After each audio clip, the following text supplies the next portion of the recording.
ఓం శ్రీ సాయిరామ్. సాయి డైరీలో భాగంగా మనం తెలుసుకోవాల్సింది ఏమిటయ్యా అంటే గనక అద్భుతమైన విషయాలు ఉన్నాయి సాయి డైరీలో. ప్రతిరోజు సాయి డైరీ వింటున్నాం, సాయి డైరీలో అనేక విషయాలు తెలుసుకుంటున్నాం. జనవరి 11వ తేదీ దత్తాత్రేయ నిమోన్కర్ నిర్యాణం 11/1/1912 బుధవారం రోజున సోమనాథ్ నిమోన్కర్ కొడుకు దత్తాత్రేయ నిమోన్కర్ 95 సంవత్సరాల వయసులో శ్రీ సాయిలో ఐక్యమయ్యారు. శ్రీ సాయి భక్తమాల పుస్తకం విడుదల 11/1/2008 శ్రీ సాయి భక్తమాల అనే పుస్తకం విడుదలైంది. ప్రచురణ శ్రీ సాయి దర్శన మాసపత్రిక. రచన చరణ్ జన్మంచి.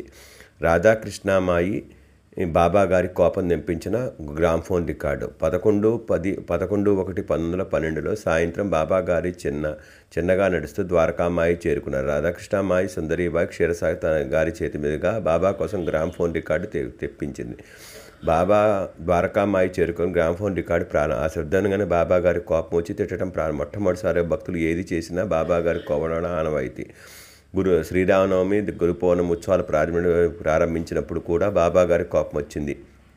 అదే ఆనవాయితీగా గ్రామ్ఫోన్ రికార్డు విషయంలో కూడా జరిగింది. అంబరం గారు చిత్రీకరించిన సాయి చిత్రపటం 11/1/1953 అంబరం అనే వ్యక్తి బాబా చిత్రపటాన్ని చిత్రీకరించారు. ప్రస్తుతం ఈ చిత్రపటం పారాయణ హాల్లో ఉంది. మొన్నటిదాకా ఈ చిత్రపటం చావడిలో స్త్రీలు దర్శించుకునే వైపు ఉండేది. ఈ మధ్యనే పారాయణ హాల్ వైపు మార్చడం జరిగింది. అనేక అద్భుతమైన విషయాలు చూశారు కదా సాయి డైరీలో.